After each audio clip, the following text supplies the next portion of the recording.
Well, hello, everybody. Nice to see we have a bigger crowd today. I'm always happy. One of these days, I'll be standing room only. Anyways, this is a great course today. If you have taken my one that I did that was called Building a Great Listing Presentation, if you have taken that course, Creating a Great Listing Presentation course, this one is sort of a follow through to that one. So the other one was teaching you basically how to build a listing presentation product. This course is basically teaching you, now that you've got a listing presentation, what do I do? How do you access the recorded webinar? Oh, the one of the past? Yeah, by the way, if you go into the resource section, all of my past sessions should be there. And they should all be there by now. If you go into the resource section, I think under a tab that says education, I think there's an education tab there. Anyways, if we could, great question, thank you for asking. If we could keep the questions to the end, that way, no problem, Ram. That way I'll get through this. There's a lot of material in this course. So today we're going to talk about, now that you're at the listing appointment, how do you conduct yourself? Now we know that there's two types of listing presentations. What I mean by that is there's the one-step listing appointment and there's the two-step listing appointment. The one-step, of course, what I mean by that is you got the appointment and you're bringing your CMA with you. You're viewing the house, you're doing everything in one shot.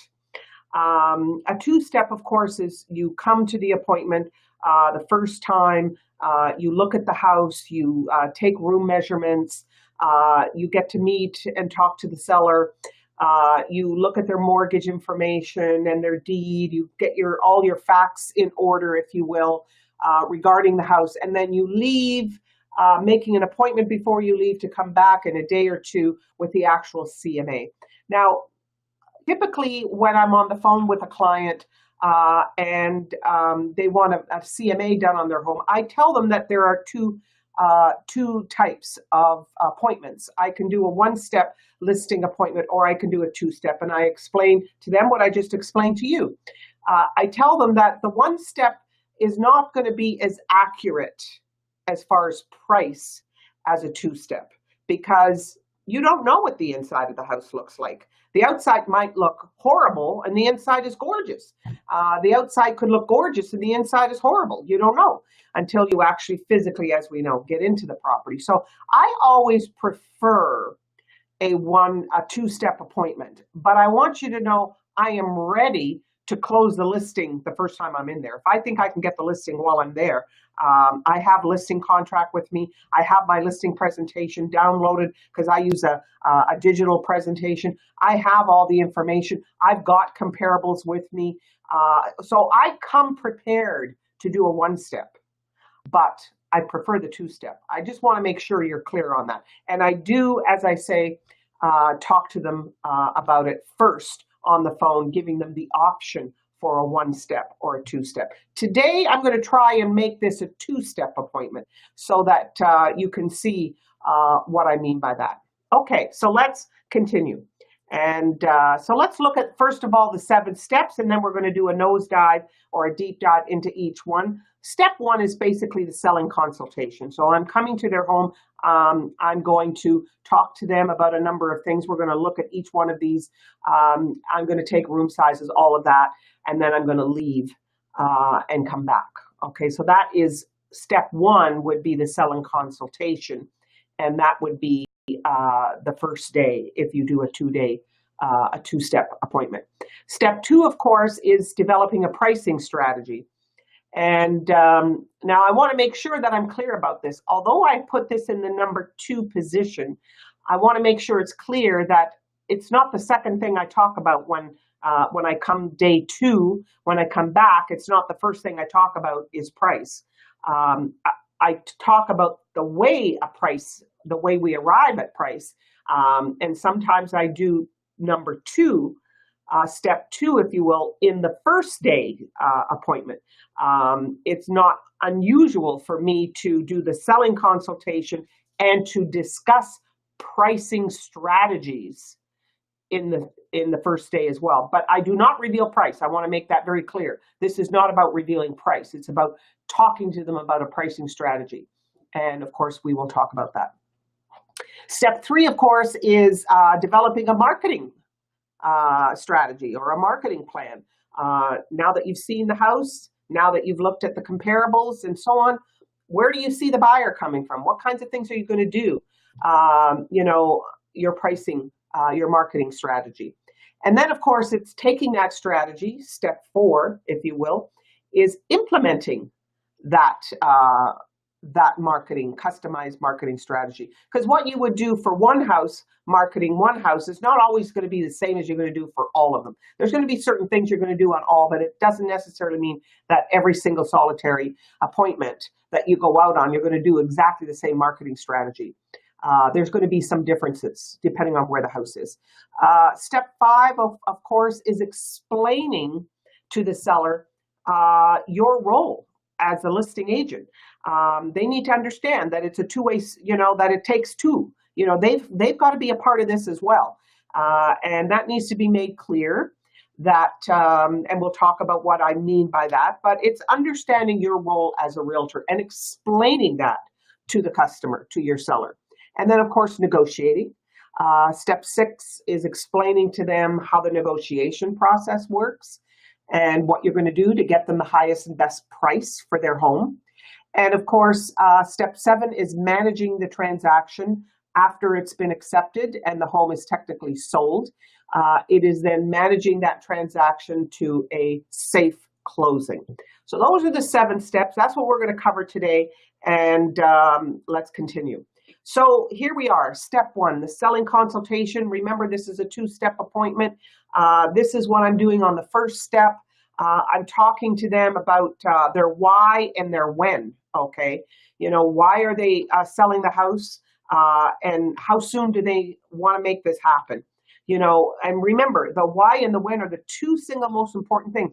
Keep in mind that the why is not always going to be the truth. They may not tell you the real why. For example, if they're in financial trouble, they're not going to want to reveal that with you right away. If it's a marriage breakup, they're not going to want to necessarily reveal that with you. So, if there's any kind of family problems at all, or health issues or job related issues that's causing them stress in their life to make them motivated now to sell this property, some of these factors they may cover up because they're just wanting to keep their privacy. Remember, here we are meeting people for the very, very, very first time in our lives. And here we are talking to them about the single most important investment they have, their home. And here we are talking about a subject that is the single most private conversation that you would want to have with anybody, your money, and your family situation.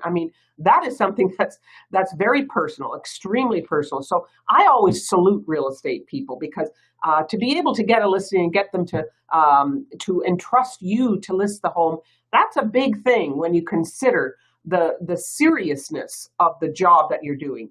Don't forget that, okay? And treat that with respect, total respect. Timing, however, might be another issue. In other words, some people it's more important for them to than the price is making this happen quickly. If they're under a lot of stress, whether it's financial or emotional or both, timing might be the most important thing. I was doing a seminar today on negotiating, and one of the real estate agents asked me, what do you do when it's a divorce? How do you deal with divorce in negotiating? And I said, well, are you dealing with a bitter divorce where the husband is in one location and the wife is in another location? That oftentimes might lend itself to where the one customer may want to have a different realtor. And I always say you're better off having the one realtor handle both. And the only way I can best describe how you deal that is with empathy. Number one, empathy. In other words, the last thing you want to do is you need to make yourself totally neutral. You need to be able to be non-judgmental, and you cannot talk about the wife in the presence of the husband. Well, the wife told me this and told me that, and now when you're with the husband or the wife, now the husband told me this. You never, ever, ever, ever cross those boundaries. You were totally empathized when you're with the seller husband, and when you're totally empathetic to the wife, and you never, ever, ever mix the two together, kind of thing. You have to be very, very, very neutral and non-judgmental, and have a lot of empathy. So timing might be a really, really important factor. And of course, we'll talk about the price strategy in a few minutes. So we'll leave that for now. Decision maker, you also are trying to verify when you're in that consultation stage. Mr. Seller, let me ask you, is there anybody in your family, or is there any professional that you would like to be a part of the decision when it comes to an offer coming in on the property? Is there anybody else that you would like involved as a decision maker on the sale of your property? I always ask that question. I want to know now on this appointment who all's involved. We know it's the spouses kind of thing, but maybe there's a grandmother, maybe there's a business consultant that they never do make any decisions without their opinion. So get to know who they are, right up front, okay, and ask them right in that first appointment. And then how often would they like updates? I talk to them about that. Like, I believe very much that I would like to communicate with my clients a couple times a week. Now, for some, that might be too often. For some, that might be not often enough, But what I mean by, I used to have one day a week, and I'll be honest with you, that day for me was always Mondays. And it was usually Monday, early afternoon, somewhere between 2 and 4 o'clock, somewhere in there. Or it could be early evening, 7 to 8 o'clock. You decide. But I picked a time, and it was always on a Monday. And that was the time that I'd pick up the phone and make my calls to all of my clients, whether they were buyers or sellers, to get in touch with them and to talk to them. And when it comes to a listing, remember, when it comes to a listing, if it's a listing that is getting a lot of activity, a lot of showings, then your showings are babysitting your client. They're happy if they're getting a lot of showings. If there's no showings or few showings, then keep in mind that they're not happy at this point. So the fact that 2 days, 3 days go by, nobody's shown the house, they haven't heard from anybody. A week goes by, they haven't heard from you. 2 weeks goes by, they haven't heard from you. 3 weeks goes by, God forbid now, you're afraid to contact your seller. So don't make that happen. Don't let that happen. Stay in touch. The less showings, the more often you need to call them and keep in touch. Every 2 weeks, I wanted to do a full-blown sit-down report. And so I would tell people that, Mondays is my day to contact you. If you're not there, I'll leave you a message, but I like to bring you up to date. Sometimes I might even contact you a couple times a week, depending on the activity. Would you like me to also, send you an email report, or would you prefer just a verbal report on the phone? I always made sure they they gave me their choice as well. And when I say previous selling experience, now I'm not talking about your own selling experience. Probably one of the first questions I used to ask every seller is, have you ever sold a home before? And, if you have, how long ago? And because I wanted to know, do they have any experience with the sale of a property? And because that's an important question. If they've never had any experience in it at all, then I need to spend a little time explaining to them, the whole process from listing through to a closing. And that's part of that consultation. Personal property, going through the house with them now as they walk with me room to room. Is there anything in this room? Are all the light fixtures, the drapery? Are you leaving all of it here? I always like to, if they want to take a light fixture or there's drapes that they really don't want to leave because it matches their bedspread kind of thing, then have them take them down before the property goes on the market, in my opinion, because then it's not even going to get mentioned. So that's, what I mean by going through the property and discussing personal property. The condition, are there any problems with the home that need to be disclosed? As you're going through, tell them, please let me know things you've repaired as we go through the house, improvements you've made. Tell me all the improvements, even if you think they're insignificant. Tell me everything you've done as we go through the house. Also tell me, are there any things about the home that I should know that maybe aren't visible to me? So we all know about the seller disclosure.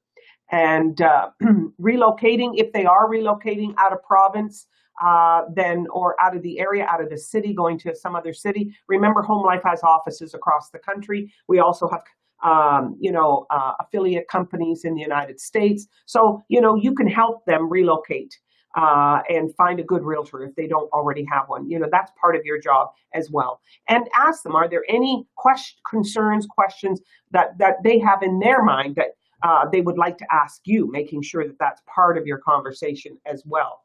And of course, looking at the marketability of the home, questions I used to always like to ask: what made them decide to buy this house? In all likelihood, the reason they buy it is the same reason somebody else is going to buy it. What are they going to miss most? What is their favorite feature of the house? And who do you think who do you see buying this house? Do you have any idea in your mind as the type of client that you see buying this house? I always wanted to get the customer involved. I wanted them to give their opinion. The more feedback that you can get from the sellers, the better your relationship will be to them. They won't feel like you're the one who's controlling everything. That should never be the situation. This is their house. This is their decision. Their opinions are important. And, what you're trying to do is make the job of selling this house, relocating to a new one, easy, comfortable, a happy experience, not a traumatic one. Your job is take the worry away. Mr. Seller, I want you to know I'm the person who's going to do all the worrying for you. So if there's anything that needs to be done, that's any problems that comes up, I want you to know I'm here to handle them. I'm here to protect you, and I'm here to handle all the issues that might come up. So everything you say to me, understand, is confidential. When you sign a listing with me, that information is confidential. The same client customer privilege, as the legal world is, same kind of thing, So make sure you discuss that with them. That's your job, is to make them feel comfortable, and that's where the trust and disclosure point that I was just making. Is there a prepayment penalty with discharging the mortgage? I always wanted to do a seller's net sheet as well. I may not want to do that right in that first appointment, but I want you to know that it's something that you should discuss on the first appointment. The seller's net sheet is usually something that I did on when an offer came in, but you should at least work this out yourself so you know roughly what the seller's net sheet is. I didn't always like talking about it in the beginning because it sometimes can be too scary in the beginning with this huge decision of selling their home already. Remember, the longer they've owned the house, the harder it is to move them, the harder it's going to be to get them to sign on the dotted line. Also remember, with buyers, the same thing. Make sure you have this thought in your mind. With sellers, it might be a little bit different, but certainly with buyers, when buyers say they want to buy, they want to buy. Don't think that buyers are tire kickers, that some of them or a lot of them are tire kickers. Get that thought out of your mind. Remember, they're out looking at houses. They're out looking at houses because they want to buy. And before they decide to buy the house, they have to find the right real estate agent that's going to make them comfortable about buying and signing on the dotted line. So if a customer is giving you difficulty in not sure whether or not what they want, it's because they're still not 100% comfortable with you. And that's where it's so important to know how to be able to get people to open up to you, get people to relax with you, get people to trust you, get people to disclose information to you, get them to open up to you. That's a very important thing, is to get customers to open up to you.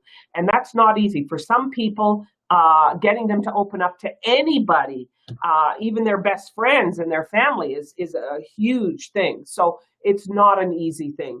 But you're looking at things like prepayment penalties, encroachments, liens, easements, anything like that, of course, all the real estate stuff, homeowners association, those kinds of things, obviously, are all part of that first consultation appointment. So now we're the second step, which is the pricing strategy. Remember now, oftentimes I do this step on that first appointment. And what I basically am doing now is I'm explaining to people, it's the number one question that I get asked. It's the number one problem that real estate people talk to me about all the time. And that is, the seller, they lost the listing to another real estate agent because they listed the property at a higher price. The other real estate person told them a higher price and they chose them instead of this agent. And I say to real estate agent, that should never happen. That should not be an issue with you. And let me tell you why. First of all, I want to make it very clear. Have I myself ever taken an overpriced listing? Absolutely, I've taken an overpriced listing. I'd be lying to you if I said I never took an overpriced listing. But I had a ceiling, of how far I would go over asking, okay? I didn't take a listing at any price. So if a house was worth, $800,000, I wouldn't take a listing at $1.5 million, and it's almost 100% overpriced. I would not do that. I had a ceiling of how far I would go. But here's how I would explain the pricing strategy. And, I talked about this in, the other listing course when in preparing your listing presentation. If you took that, you may have heard me say this. Let me repeat it. There are two pricing strategies, Mr. Seller, when it comes to pricing your home. Let me tell you a little bit about how real estate people work. Number one, the most exciting type of listing that a real estate agent loves is a well-priced new product that comes on the market. So a well-priced new listing that comes on the market is extremely exciting to real estate people. When they see that happen, they're on the phones, they're contacting their customers, and they're scurrying around trying to be the first one to get an offer in with their customer if they have a customer for it. So that excites real estate people. When a listing comes on the market that's well priced, it is the most exciting time for a real estate person when they're working with buyers. Now, the second type of listing, and this is, I'll tell you, it's a pretty close race. The other kind of listing that a real estate agent likes is a property that's been on the market for a long period of time and has had several price reductions, 3, 4 price reductions, and it's been on the market for, 60, 80, 100 days. They're like, wow, that's also exciting because to them, this is a seller that's probably ready for potentially a low offer kind of thing. So I always wanted the seller to know that there are two strategies when it comes to pricing your home. And Mr. Seller, I want you to know it's your option, and I can do either one for you. But I do want you to understand what the risks are involved in pricing using what we call the first approach, which is called the retail approach to pricing. And that's when you price it high, testing the market, and you come down. As sellers say, well, we can always come down. So as we know as real estate people, that is the worst thing you can do, real estate agent to real estate agent, is overprice a property. It's the absolute worst thing you can do. I say that to you. Mr. Seller, I want you to know, if you choose to do the retail approach where it comes out at a high price and then after a couple of weeks you reduce it, and if it still doesn't sell at the next price, you reduce it again, And this is when I would have an example of one that I could show them that expired, that never sold. I say, like this one, okay? Now, I'm not telling them what their house is worth. All I'm doing is showing them a sample. This doesn't even have to be in their area, if you know what I'm saying. I just want them to see what happens when you test the market, you price it high, it comes down, then it's reduced again, Mr. Seller, then it's reduced again. You see, every time it's reduced, it's saying to the buyers, it's saying to real estate people, we're getting more desperate. We're getting more desperate. We're getting more desperate. Oh my God, we're desperate, and that is not what you want to convey. So you need to be very cautious about using the retail approach to pricing it high and coming down and coming down and coming down. Now, I'll be honest with you, most real estate people, when they come into a home, that's the strategy they want to use, because when they give the seller a high price, the seller is happy to hear that price, starting to market their home at this price. And it makes the seller feel comfortable, okay, when they hear a high price from them. But keep in mind that in order to get the property sold, you have to look at what we call market value. And market value is not what a real estate agent says, because we do not dictate what homes sell for. Make sure you tell them real estate agents do not dictate what houses are worth. The market dictates. Market value is based on the highest price that a buyer will pay for a property that's been exposed to the open market for a reasonable length of time. That is what market value is. It is not what a real estate agent says that you should price the house at, okay? Because that's not what market value is. So they need to understand that, okay? So the second approach, now we looked at the first approach, which is the retail approach, which is where you test the market, you price it high, we can come down and we can come down. Now, the approach that I recommend, and it's the approach that I believe we should talk about, that is what we call the real estate approach to pricing. And that's where we look at market value. We look at what other properties similar to this one that have sold in the marketplace right around you here, similar to your own home with similar features in a recent market within the last 3 to 6 months. What has sold? That is what we call the real estate, where we price it at market value. I want to get you 100% of your price. I'd like to get you maybe a little more. And, when you use the real estate approach, when you're pricing it at market value, this is where potentially you might get a second offer, or you might get a third offer. You might get a bidding war going. So, Mr. Seller, it is your home. I can do either strategy for you, but I do want you to know the risks involved. The longer a property stays on the market, if you use the retail approach, testing the market, and the longer it stays on the market, typically the lower the price gets. So it's not to your advantage, but I can do that for you. So you see, you should never, ever, ever have to lose a listing because somebody else chose the retail approach to pricing. Remember, you can do that. I hate this little camera that keeps falling. Chris, remember when I was in the office and I said to you, anyways, so that is what I mean about the pricing strategy, explaining to them these two approaches. You're not telling them what their house is worth, you're preparing them, okay? And of course, it's based on market conditions. It's based on the physical condition of their home. It's based on a CMA of what other homes in the area have sold for, and you've just talked about the risks of using that retail approach. It's also based on, is it a buyer's market? Is it a seller's market? What is the market conditions right now? What is the competition? Where are they pricing the properties? What are mortgage rates?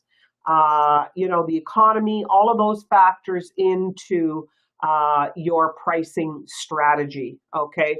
And of course, the physical size, location. Remember, when you're choosing your comparables, what you're doing is you're looking at the comparable and you're looking at the price it's sold for, and you're looking at size, location, floor plan, amenities, design of the home, and you're basically asking one question. Does this comparable, is it better than mine or not as good as mine? Is it a better location? Is it a worse location? Is it a bigger size or is it a smaller size? Is the floor plan better? Is it worse? Do they have better amenities? They got 2 fireplaces, we got none. Is the design a center hall plan, which is very popular kind of thing? So you're looking at all of those features and you're comparing, is mine better or is it worse? And therefore, it'll give you an indication of how to price yours. Of course, now you're going to be preparing, Mr. Seller, what I'm going to do for you now based on the fact that I've looked through your home. This is first appointment, two-step appointment. Now that I've taken all your room sizes, now that I've looked at all the rooms and we've discussed everything, I'm going to go home. I'm going to go back to the office now. I'm going to prepare a market evaluation. And what I'm going to do is do a lot of research of homes that are available right now, your competition, your direct competition, what homes were on the market that didn't sell, and of course, what homes did sell and at what price did buyers pay? What were buyers willing to pay for a property like yours? Now, remember, do not say what I think your house is worth. Never put you in the same sentence as price. In other words, I think your property shall sell for. It's not what you think, it's what the market is telling you. The market is telling us this. Practice that, because it might be something that you say without even realizing. It's subconscious, okay? And we talked about the risks of overpricing. I used to like to talk about the critical first 3 weeks.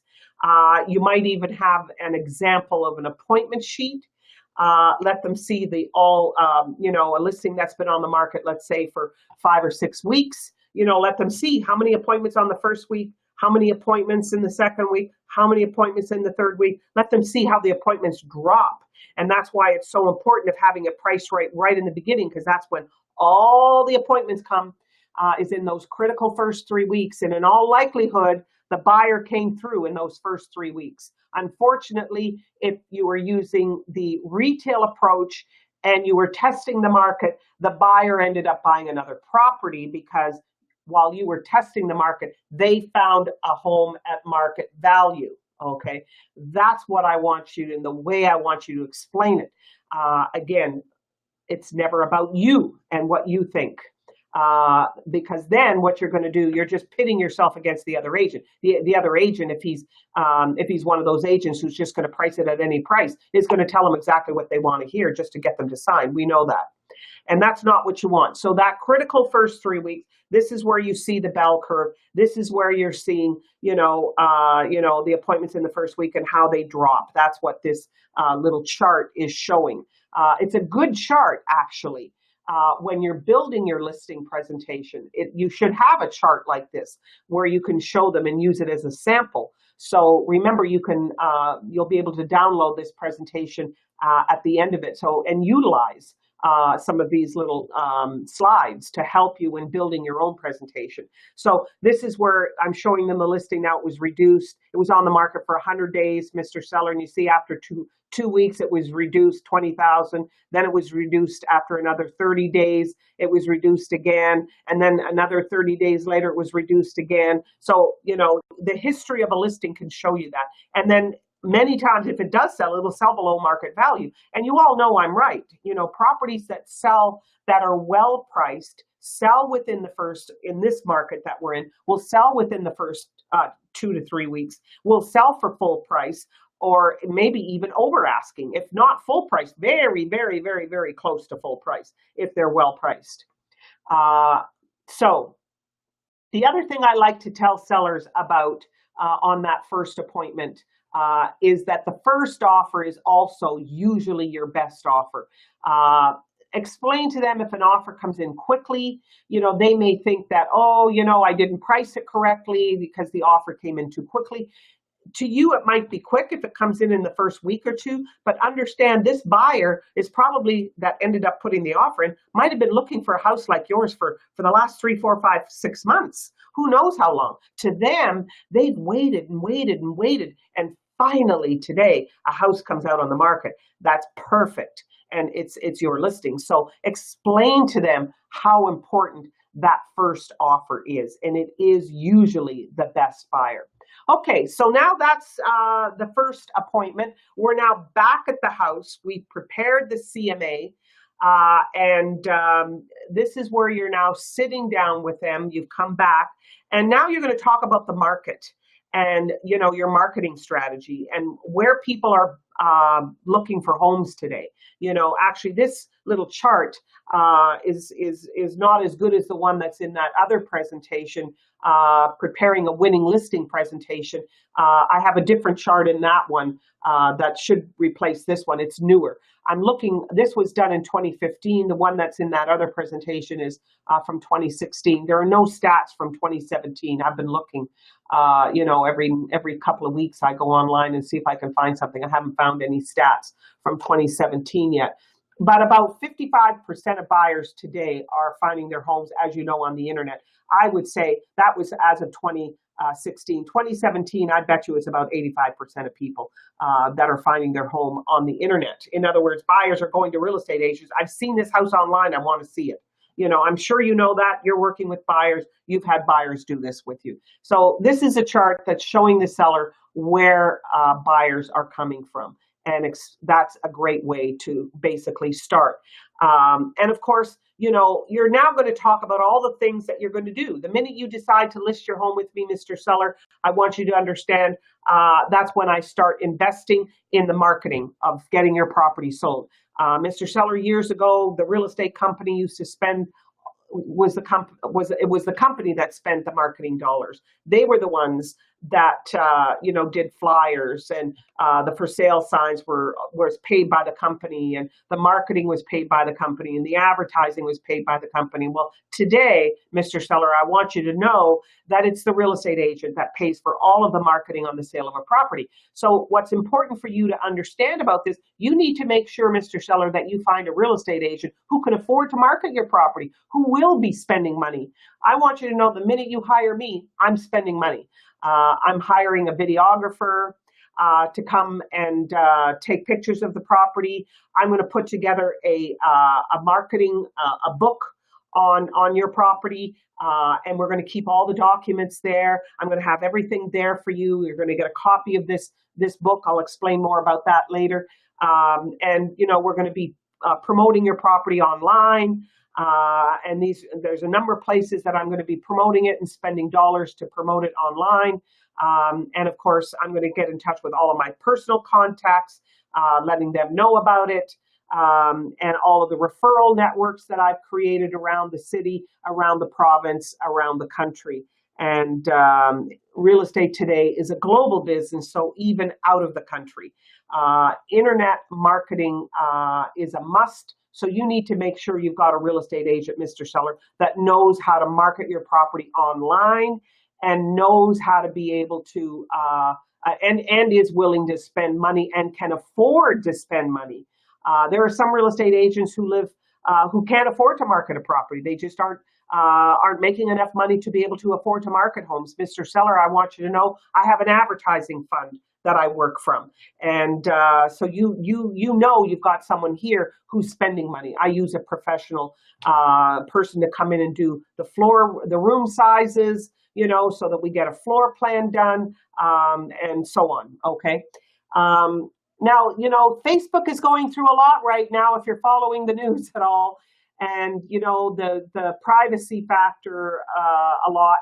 I say that to you just as real estate agent to real estate agent. It's not something I would say on a listing appointment. But one of the things that we can do, as you know, with social media, and especially Facebook, is we can target life events, people who have said that they're getting engaged in their social media posts, that they're having a baby, that they're getting married, that they're getting divorced, even that, and they're planning to move to another city. They're having the birth of a new child. All of these are targeting life events that can help me find potential buyers. And so targeting, Mr. Seller, is a really important factor in being able to find customers. And I work with the internet. I work a lot on finding the right people that would be interested in buying a home like yours. So people who might be in a townhouse right now or a condo with 2 bedrooms and are looking for 3 and 4 bedrooms, need more space. Or in the case of a condo, looking for those empty nesters that are looking to sell their big house and move into a condo like yours in Toronto kind of thing. So talk to them about how you target customers and how you find them and who you see buying this property.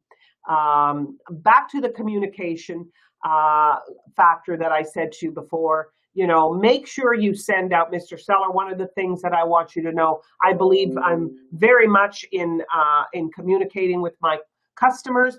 You're going to hear from me as I role played with you earlier. Mondays was my day.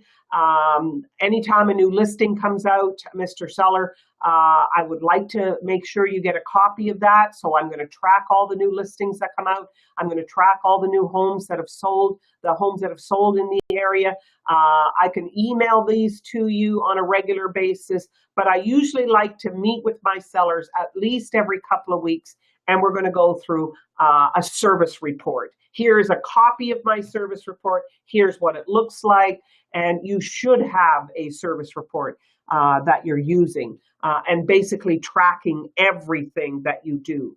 And you're meeting with them a couple times a month, basically, to go through that. That's what this communication is all about. Now's the time you want to boast. You want to talk about what I mean by that. You want to say, I hire professionals, as I said to you earlier. We know that 85% of home sales are from online, but they're also about properties that are on MLS. And, your property is going to be promoted on my site. It's going to be promoted on my company's site. You're going to be on realtor.ca. You're going to be on Kijiji. You're going to be in Craigslist. I'm going to have you on this port. There's all kinds of portals out there. You should have a list of the portals that you can promote.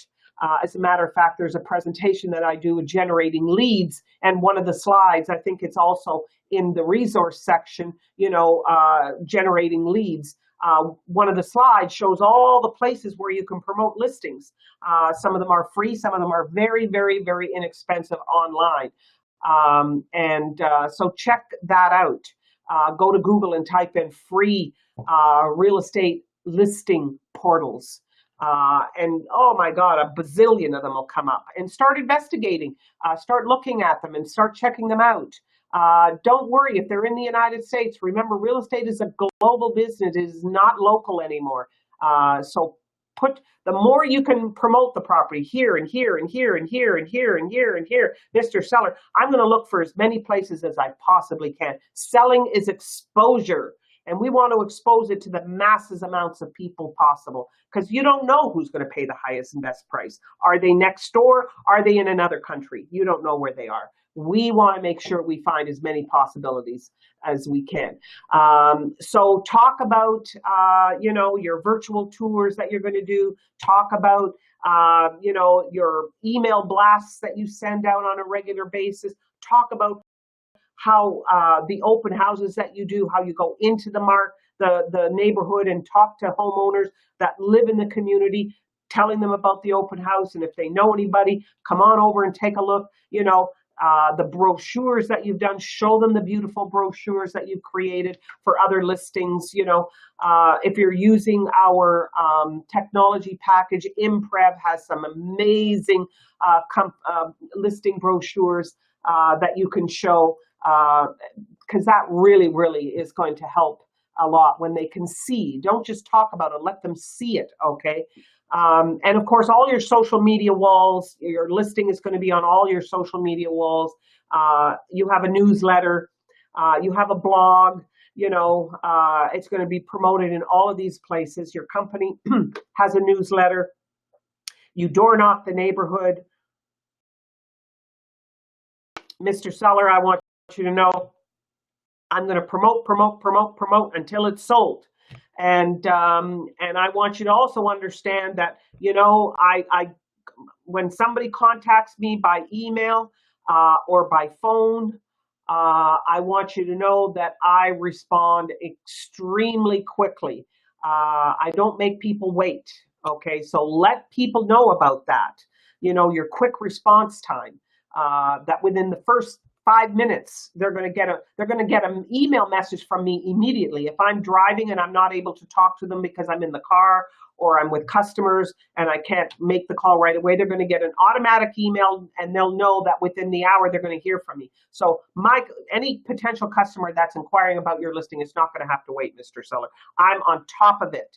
The other thing I want to make sure you do, from the minute you meet these people, the whole time you're with them, you are positive. I know I can sell this house. You are up. You are energized. You are right there. You should not be, I'm not sure. Get rid of the word maybe. Get rid of the word I think. Don't use those words. You need to be, yes, Mr. Seller, we are going to get this home sold. Oh my God, I know I can sell this house. That is what you want to be the whole time you're there. They need to feel that passion in you. They really, really do. So, there's all these other marketing strategies, as I say, Google AdWords and Facebook boosting of, doing a post on Facebook and spending a few dollars to boost the ad to get more people seeing it, creating landing pages. I have a whole course on that I'm not sure if you took. We talked about it just the other day, and LinkedIn. I love LinkedIn, by the way. What I like about LinkedIn is that it's a 100% business site. So all of your posts, you can do as much business posting as you want because that's what it's for. And of course, we talked about blogging, sharing your articles on a variety of different sites like StumbleUpon.com. Stumble like I'm going to fall, spelt the same way, StumbleUpon, one word.com, and Reddit.com. There's a number of them like that. Reddit with two Ds, REDDIT.com. These are sites that when you create an article, you can post your article on these other sites and a link back to your own site, which is great for getting your site optimized in Google. So the more places you can post here and here and here and here and here and here and here, always remember you want to get a link back and you post on your site first. The first place you put an ad on your listing, on any article that you write regarding anything, is always on your website first. Then post to your social media, but always post to your website first because it's the website you want to get ranked. That's extremely important. So now you're going to talk about your role as a real estate agent and letting them know the things that you do. I want to make sure if you don't hear from me, I want you to understand every phone call that comes in about your property, I'm calling back. I'm following up on every showing that happens on your house. I'm talking to the agent, finding about what the client says. I'm encouraging them to give me a report so that I can give you feedback on that. I'm keeping on top of all the listings that have sold, the new ones that are coming on the market. I'm going out, I'm taking a look at them. I'm comparing it to your house. I'm working with appraisers and lawyers, and making sure that everything's going to be smooth.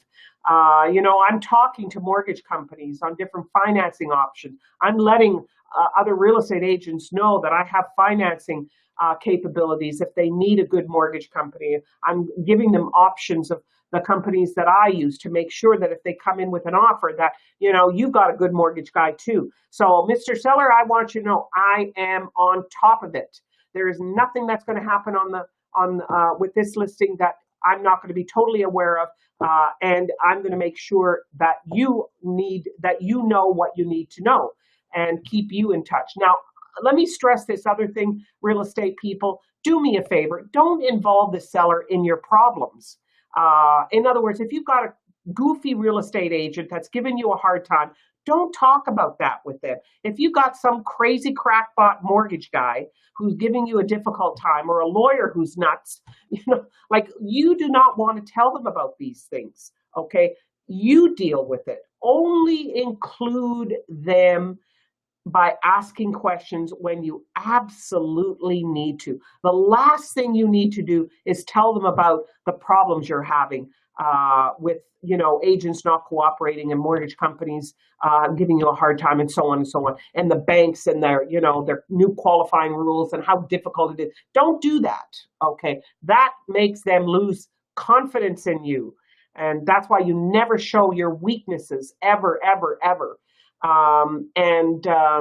Of course, negotiating, it's your biggest responsibility. When an offer comes in, Mr. Seller, I want you to know there are 4 things we're going to be looking at most importantly. We're going to, the price, the closing date, the terms of the offer, and the extras. Explain the 4 yeses, that the fewer changes, the better, Mr. Seller. If we're going to make changes to get the buyer to on a sign back, if we're going to change anything, the fewer changes, the better. Explain that to them. That's why it's more important. It's important to prioritize. What's the single most important thing? It may not be price. It might be if it's a divorce situation and they're tearing each other apart at this point. It could be closing date. That's more important than price, if you know what I'm saying. So keep in mind that my biggest responsibility, I say to you, is reading through the offer, making sure the legal description is correct, making sure the wording in the offer is correct, Mr. Seller, because one little word that isn't that's out of place could make all the difference in the world to costing money or making a deal fall through. It's one thing to get an offer; it's another thing to make a safe transaction. So we're going to be going through all of that together, and that's my job. The things that are included, excluded, possession date, we talked about all of that. So of course, if there's a condition on financing, then there's appraisers that come in and have to take a look at the property. Mr. Seller, I want you to know I'm going to be here when the appraiser comes in. I'm going to be here with the home inspector. Even though the home inspector is for the buyer, I always, as a listing agent, wanted to be there as well. I wanted to hear what the home inspector said, and so, the buyer's agent is going to be there. The home inspector is going to be there. You be there. Okay. You're the listing agent. You need to know also. And so, Mr. Seller, I want you to know I'm going to be on top of all of that as well. This is how we deal with multiple offers. Explain if you get more than one offer, here's how that is handled. Explain that to them. Explain first offer, the order of registration. Explain that. Explain deadlines to them. Explain those things. The more work you do explaining things on the listing appointment, the less problem you have. When an offer comes in, it's going to be, oh my God, they know about all of this because I've explained it all to them. And that's why I have, Mr. Seller, safe closing. I've never had a transaction fall apart on me if that's the case. I mean, don't say that if it has fallen apart, but make sure that you let them know that you are constantly on top of everything. Even though the buyer's agent is the one doing the title searching and the appraiser is talking to the buyer's agent, you are always in communication with the buyer's agent, checking to make sure everything is being done through that time frame of the condition. You don't just wait. You're calling them to see what's going on, what's the status. Okay, Mr. Seller, I want you to know you can count on me for that. So again, making sure that all the things you're saying to them is always positive, and that you're that person who's leaving no stone unturned. So hopefully you have learned some things today on sitting across the table from a seller. Now, again, when it comes to price and the CMA itself, the CMA is the last thing that I usually show them. And of course, it's the last thing I talk about. And I always talk about, these are the homes that were on the market that didn't sell. These are the homes that are currently on the market right now that's in competition to you. And these are the homes that have sold. Now, I always wanted my CMA to be very thick. Okay, like I mean a half an inch to an inch to 3/4 of an inch thick. I wanted it thick. Why did I want it thick? Because remember, you as the listing agent represent the entire commission. This commission on $1 million home is $50,000. They don't care the commission is split up by different companies and that you're only getting a portion. You're not getting the whole $50,000. They are paying $50,000. This presentation better look like it's worth that. You better sound like you're worth $50,000, because if it doesn't look like it's worth that, if you don't sound like you're worth that kind of money, they're going to keep looking. And that's why I say be positive, be up, be energetic. Also, at the same time, show them what you're going to do. Prove to them what you're going to do. So why was my presentation CMA thick? Let me tell you what I used to do. I used to take, for example, I'm doing an evaluation hypothetically, in Oakville, Glen Abbey, Oakville, which is where I used to live. So I'll use that as an example. So I'm going to now go on MLS, go on the Strata system. I'm going to look at all the houses in Glen Abbey, Oakville that have sold in the last year, okay, that were listed, sold, or expired, everything on the market. I'm going to print off all of it. I'm going to print off, let's pick a number for the sake of numbers. Let's say there were 100 in the last year in all of Glen Abbey, okay? Then I'm going to print off the long treb form that shows the list of addresses, Green Street, Blue Street, you know the one I'm referring to. And I'm going to print off every single full page sheet without the listing company at the bottom, as you know what I'm referring to there. I'm going to pull off all of them. So now I've got 100 pages, okay? And I took from that 100, these are the 4 solds, these are the 4 availables. You follow what I'm saying? I would separate them with the tab, okay? You know what I'm referring to when I say those little dividers that kids use in their notebooks at school. I don't know if they use them anymore, but these dividers, and I would separate. And when I was there showing them, and I pulled out the CMA and put it on the table, it was like, wow, all that? Yeah, I want them to think all that. That's why it's taken me so long. Mr. Seller, I want you to know, this is everything that is sold in the Glen Abbey, Oakville area in the last year. Over 102 listings were on the market.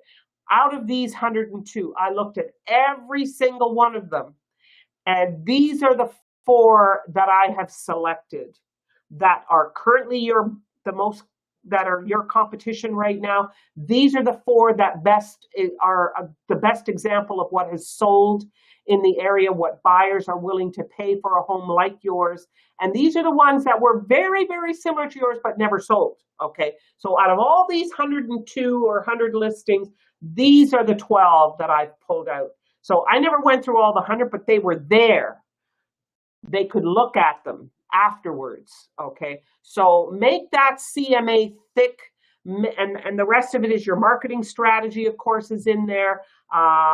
Sample flyers, all of the things that you're going to do to get the property sold. So any questions, folks?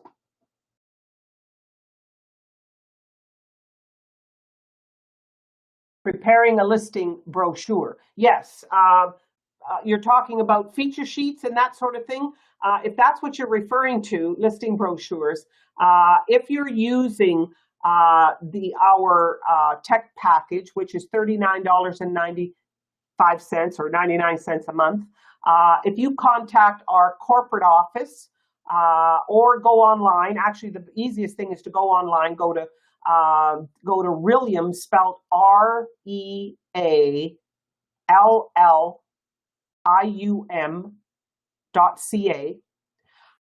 This is the HomeLife Tech Package.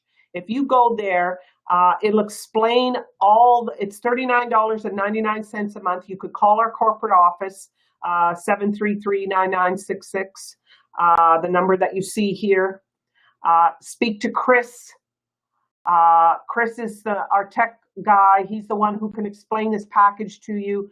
Imprev, which is one of the 4 tech packages that you get with this $39.95, is an amazing tool that promotes listings. It's all you need to promote all of your listings. It's an incredible tool. Can't imagine how real estate agents could sell real estate and market real estate without this amazing package. So check it out. Call Chris at 733-9966. He can introduce it to you. He can do a little demo for you as well. Hope that answers your question. Any other questions? No problem, Marge. Thank you for asking. That was a great question. Any other questions? All right. Well, thank you, Alan, Andreas, Bali, Chris, and Marge. I know you were here. Obviously, your question. Who else was here? Gurjit Hussein. Oh my God, look at you all in here today. Holy Toledo. Paula and Sarjeet and Sherry. Oh my God. And Fareed. I am so excited. Anyways, thank you. Remember, next week, there is no presentation next week. Don't forget, we have our big trade show Friday next week. We have this big trade show in Niagara Falls. I hope you're going because you should go. It's amazing. You're going to learn all kinds of things.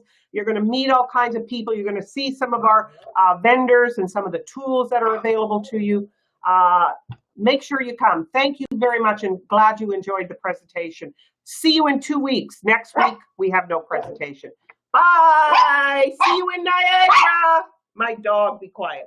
See you.